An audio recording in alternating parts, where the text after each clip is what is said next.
Last year, a hacker recorded over 40 calls to the Secret Service and the FBI in one day without anyone finding out. And I think most people in here would agree that that was a bad idea.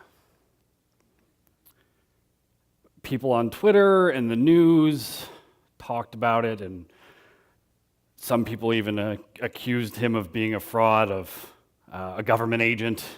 Some people called him a moron. My friends call me Bryan. The point is not that sensational headline, albeit it was kind of sensational.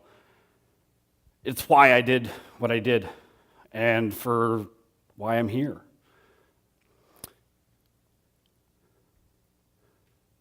Wiretapping the Secret Service can be easy and fun. If you haven't figured out that that is satire, then we need to have a whole nother discussion. This was the front page article on Valleywag. It made it to Como. It made it a variety of different places.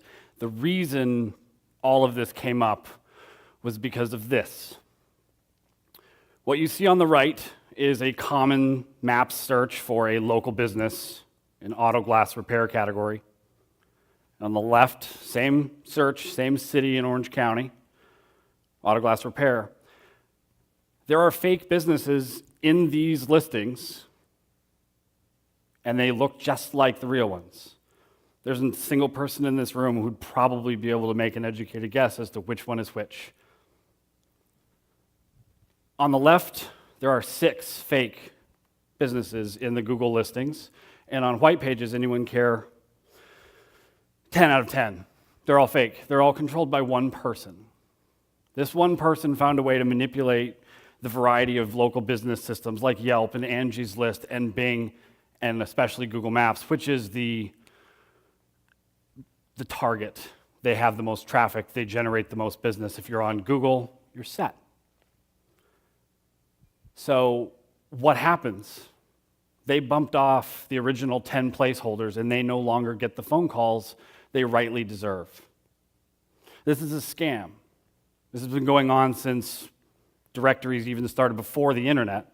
It's actually people in the yellow pages doing the same thing with alphabetical listings. They would all name their businesses AAA, AA, quadruple A to get at the front of the category. People have always found a way to game the system.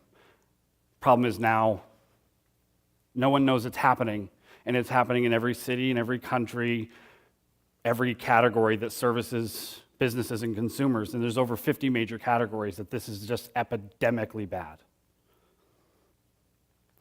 Another problem that's actually come to light recently is what you might be familiar with is a typical Google search, and at the top is a Google AdWords. These are the advertising results that people and businesses have paid for.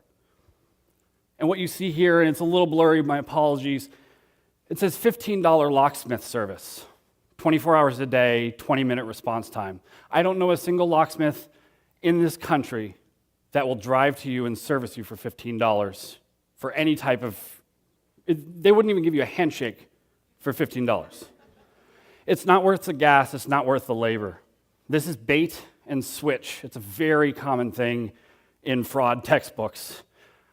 It's a price they have absolutely no intention of fulfilling, and they will charge you through the nose because you can't afford not to pay them. Or they've already done the service, and then they use intimidation. You're locked out of your car. It's 11 o'clock at night. You're in a bad neighborhood.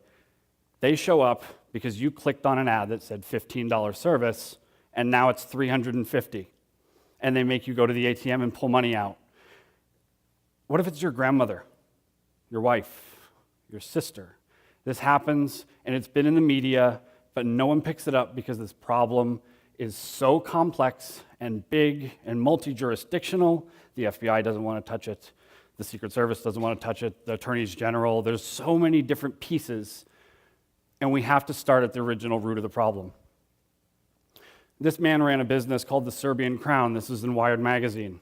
Hackers who didn't like him turned his business hours for the weekend to nothing. They just deleted his availability on the weekends, and it single-handedly killed his business in less than a month. He had to shut his doors. He was open for 2 decades or more, I think even longer. So, I approached Google. I told them all of the different methods that these guys are using, the exploits, the ways that they beat the ranking systems. And I was pleasantly surprised by them doing absolutely nothing. So I started creating some funny listings to maybe get some social following, and this one was my personal favorite, the Snowden super secret hiding place on the White House lawn. You can see why they chose that for the main website image. So I walked into the Secret Service office after recording phone calls. I didn't have a lawyer with me. I had no idea what was going to happen other than I kind of needed to be there because if I got caught, I think it had arguably been a first-class vacation to Guantanamo Bay. And although I was in the Marines, I don't want to be reunited with them there. And orange isn't exactly my color. What I did was very simple. I created a very identical Secret Service listing with a different phone number. And as you can see, this one at the top has 3 reviews, 202 area code. This one has a 425 area code. Same address, more pictures. I deleted their reviews in less than 5 minutes, and I added reviews of my own that were fake. Took less than 20 minutes beginning to end. The positions switched because mine suddenly had more hidden points, which then meant anybody who looked for the Secret Service anywhere in the country for this specific one got mine. And that phone number forwarded to them, and I could record both sides of the conversation without ever touching their systems. It's not even technically hacking. It's just stupid, really. You guys all seem to think it's a bad idea. Where were you? This was me waiting.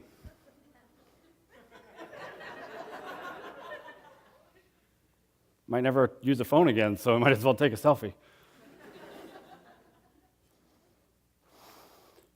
While I was sitting in the Secret Service office,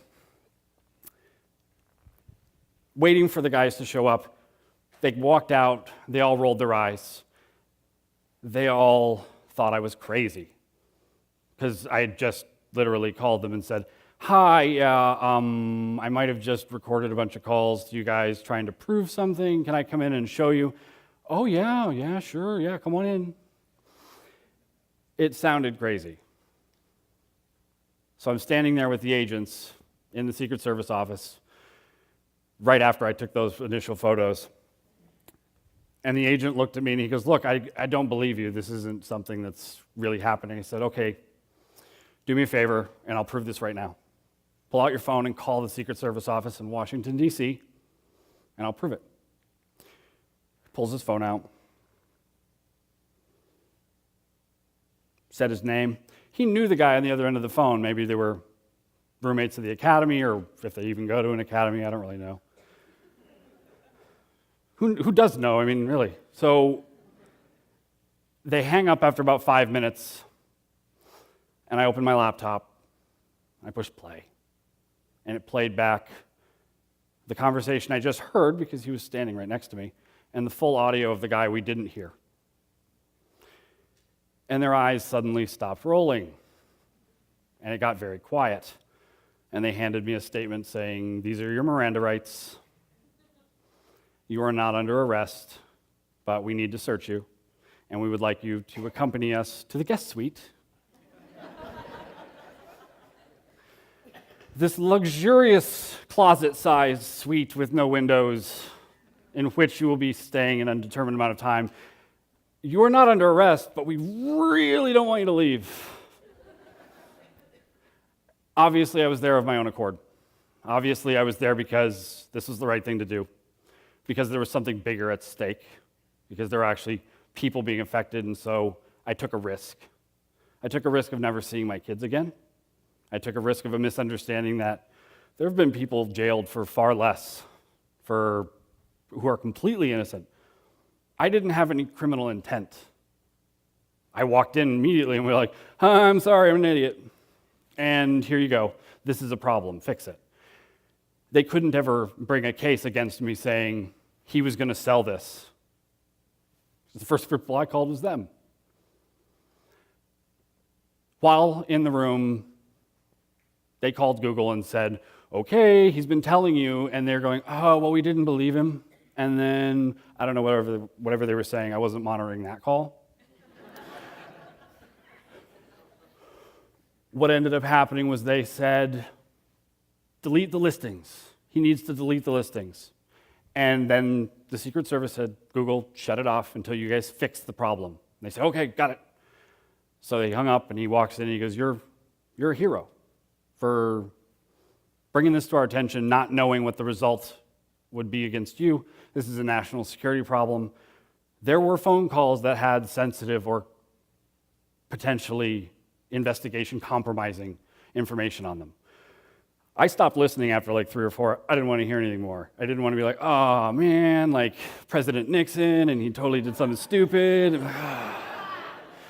I'm going to end up in a bag in a river. I'm going to do this. So they said, fix it. 6 weeks, Google shut off phone verifications for new businesses. They shut off a lot of the little methods that I required to be able to do this kind of thing. I thought it was fixed. 6 weeks later, they turned it back on with not a single change made. They had just paused. The news had died down. The Secret Service had closed the investigation because when the Secret Service tells you to do something, I think they're pretty used to people doing it. I mean, it's not like, please put your hands up if you don't mind. And would you mind not shooting at the president today? Like, they don't make requests, they make demands because it's a very clear black and white thing for them. The reason I know it's still broken is because I built this with no one's permission on Northwest University's campus last week. The cell phone number that number is, it's in my dressing room.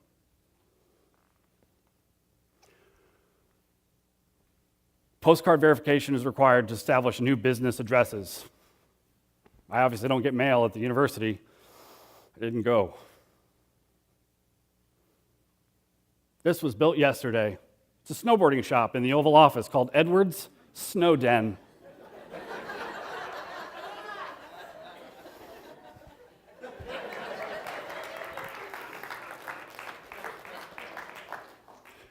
Yeah, they didn't fix a thing.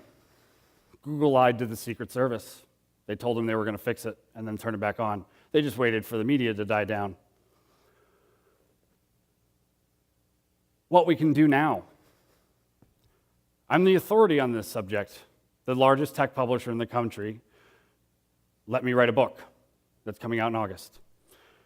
And that book is designed to raise awareness for all of the businesses and all of the consumers, all of the victims of this horrible scam that people don't even know is actually happening.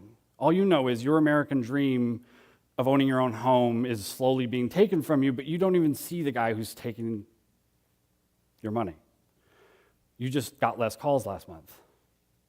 You can't pay for your kids' braces. Suddenly you can't make your mortgage. And I've talked to well over 20 different people whose families all live with their in-laws. They lost their business, they lost the bond, they lost their insurance, they lost their work truck, whether it's a locksmith or a carpet cleaner. These are hardworking Americans. These are small business owners.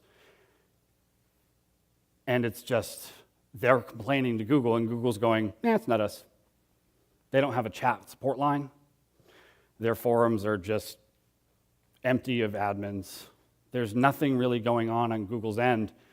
And the worst thing is, remember those advertisements I was showing you? The scammers pay Google for those ads by a click every time they click. So when you click for that $15 service, the scammer pays Google $25. Doesn't make sense. If they were originally going to charge $15, how can they spend more on the ad than what they were going to bring in? Because they were never intending on that. Google knows that they're doing this because they just fought a lawsuit and got it dismissed under a law that's not designed for doing this. And they're hiding behind their army of lawyers and their motto of don't be evil, and they're cashing the check of the guys who are robbing from the consumers and their clients. I don't know a clearer way to say it. They're happy to cash the check. They don't want to fix the problem because they're making a lot of money.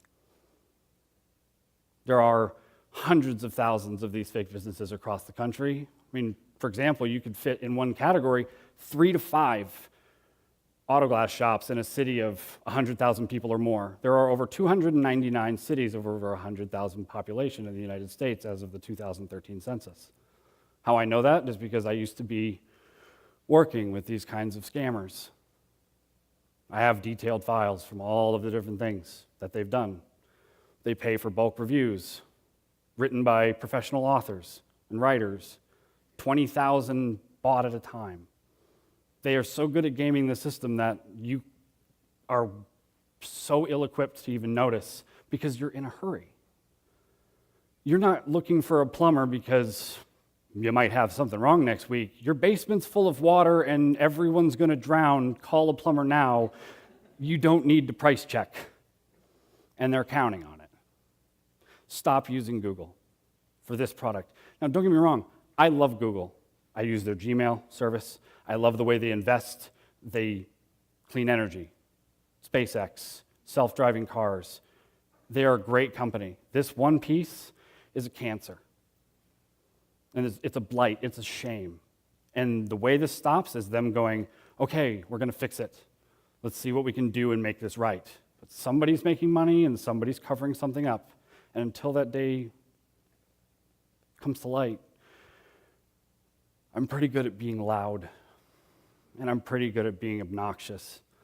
And I'm pretty good at getting away with some really, really obnoxious stuff. So if you want to go and look those businesses up, they're live on Google Maps, prominently displayed for the whole world to see. So if you're in the Oval Office and you need a snowboarding shop, I might know a guy. Thank you.